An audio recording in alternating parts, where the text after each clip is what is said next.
We continue our spring football coverage with one of my favorites, man. Linebacker Ben Bogle joins us now for the Salukis. Bogle, it's good to see you, man. It's good to see you too, Luke. Absolutely. You know, I miss announcing Bogle sacks. You know, the big dunks, the threes, home runs, grand slams. Now, that's fun, but, like, there's nothing like a good Ben Bogle sack in the fall, man.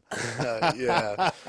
No, I love it. I love getting home, too. Oh, trust me. I know. It's more fun for you. Yeah. I know that. It's fun for us, but it's really fun for you.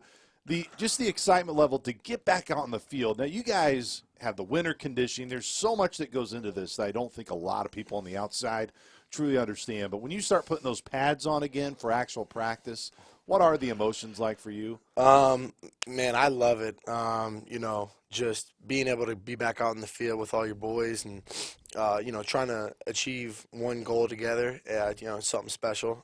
Winter conditioning is great.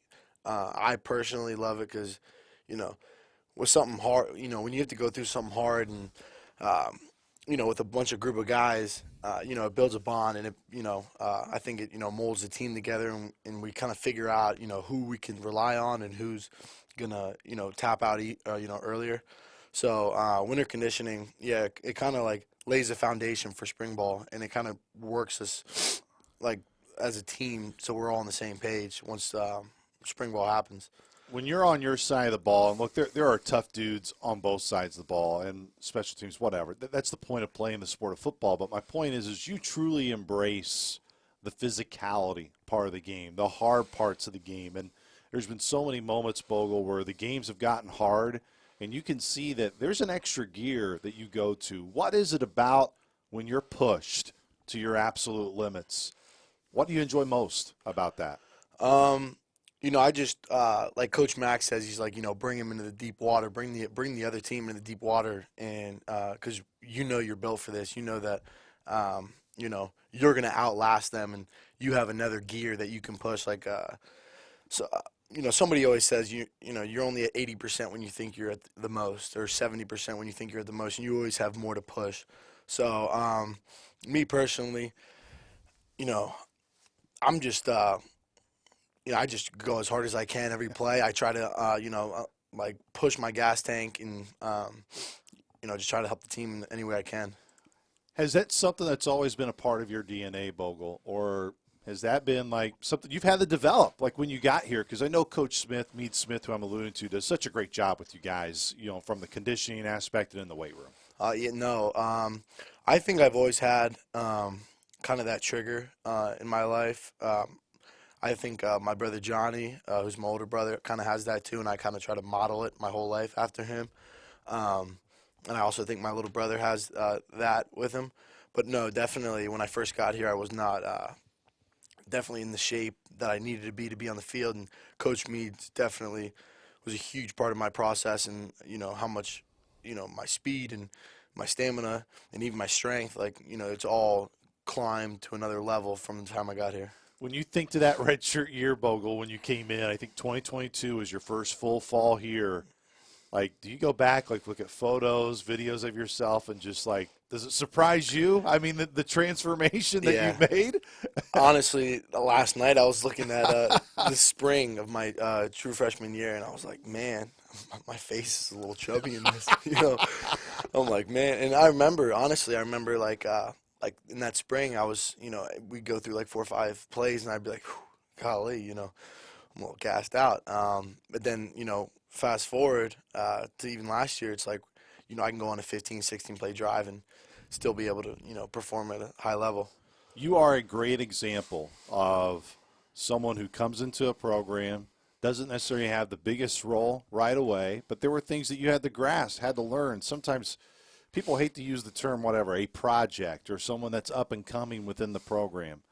But now you see the fruits of the labor, the work.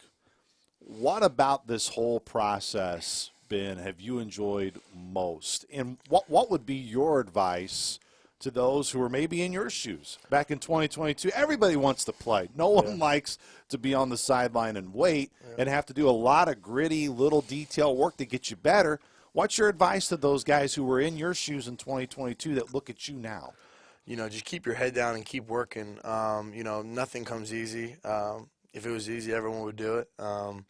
You know, you're gonna have to trust the process because at first when I first got to SIU, I'm thinking I'm gonna come in, I'm gonna start, I'm gonna do this, I'm gonna do that, and then reality hits you in the face a little bit, and I was a special teams guy, and I had to work my way up on special teams, and you know, just little wins over and over and over, and learning, being coachable, learning from like guys like Branson Combs and Zach Barola and Chris Harris and the guys like those who I modeled my game after. I'm like, all right, they're doing something right here. I'm gonna try to replicate what they're doing, see if it works for me. And so doing that over and over, and finally getting comfortable, because like when you first get to college, the speed is just different. Like everything in front of you moves way faster than high school did, and so that's a little bit of a learning curve to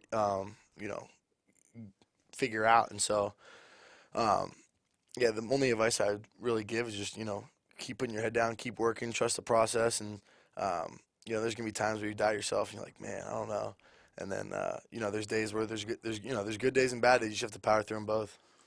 In 2022, when you redshirted, that was a year so close to the postseason, just quite couldn't get there. Then, of course, the next year in 2023, our first year together, had an opportunity to get to the postseason, to get that taste, and yet so close to continue to move on in Idaho.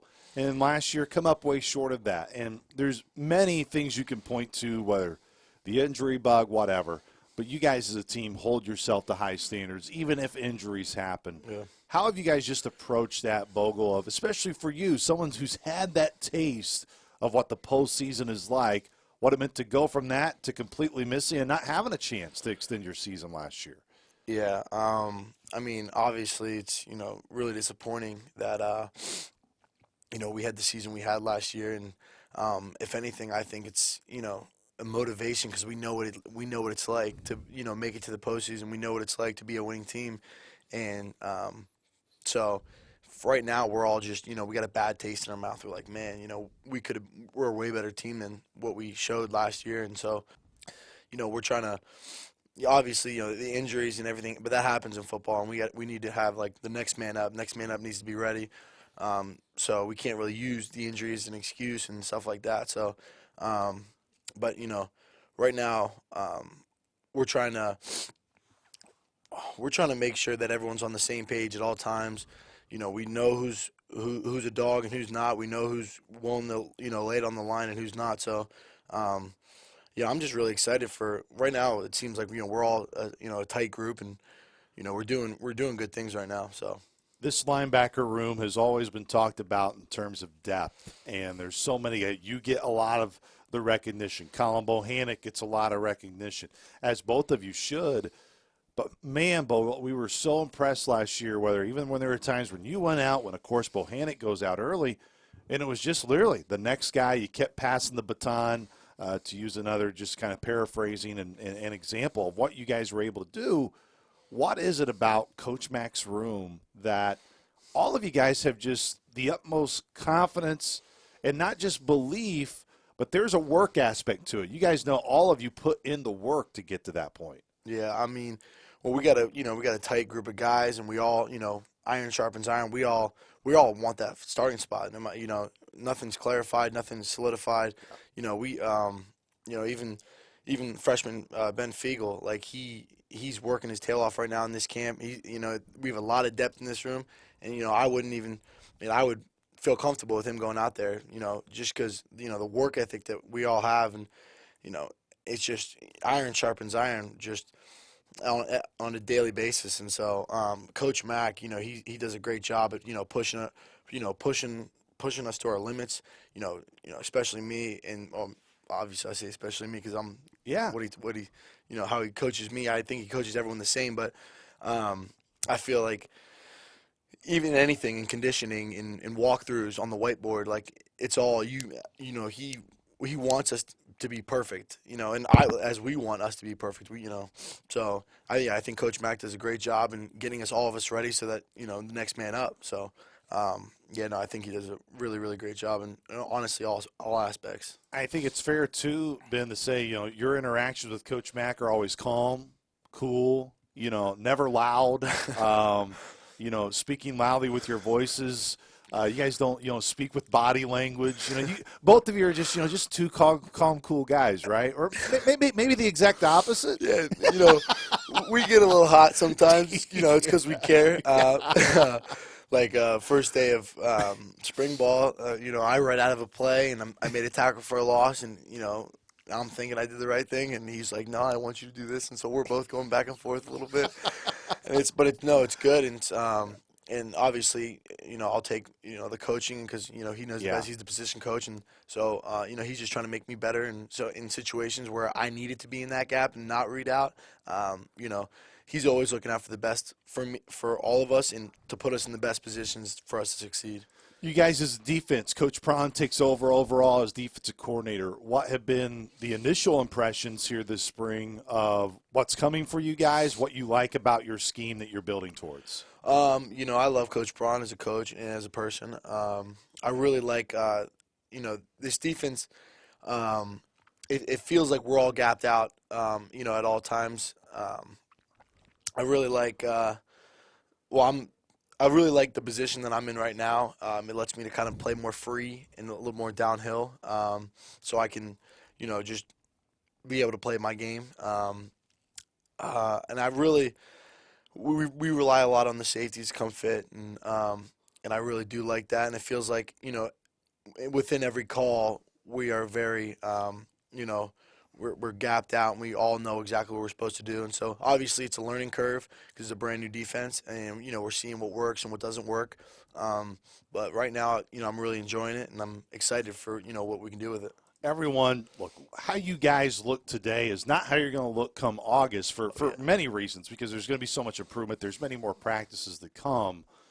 But as you all work together, Ben, what gives you a lot of hope that, I think we are getting to that point where we're getting the right pieces together? Obviously the first couple of days were, tough. It's a brand new defense. And, as we're in, install number 5, install number 6 now, everything's honestly coming together. Like, we got the hot pressures in. We have, the red zone coverages and all that kind of stuff. And so as days go on, it's like, oh, okay, this, it feels more comfortable as we go on. And so, I'm very excited to see, what works and doesn't work, and how we're going to, translate that to the fall. Everyone in all of our fields, whether me and what I do with you guys, you obviously as a linebacker for this team, we all have high expectations for what we do personally. As you look at this upcoming year for you, Ben, what are the expectations? I mean, you don't have to necessarily lay out specific expectations, but what are the type of expectations that you have for yourself that you're really working on that maybe has been a weak spot for you that you're like, this year, that's going to be a strength for Ben Bogle? Yeah. I've been working a lot on my hips, make sure that I'm, not stiff and that I can open up well. And, a lot of coverage. I'm working on my coverage skills. And honestly, I'm right now, I have a lot of room to improve in all aspects of the game. Just, seeing the pictures, checking, being able to make the right checks and calls. And, for me, I think for me, I want to be able to end the season, or be able to end the season as strong as I started it, and be able to continually build. And so I definitely want to make sure this season my emphasis is to take care of my body more, make sure that I feel as good as I do in week 2 as I do in week 10. So and obviously I have other things to work on, and that I'm working every day and trying to build on. Bogle, so great to catch up with you, brother. Appreciate you coming by, spending some time with us, and looking forward to the rest of the spring. And, of course, ultimately, when we ramp this thing up, really all go in the fall. Sweet, yeah. It was great talking to you, Luke.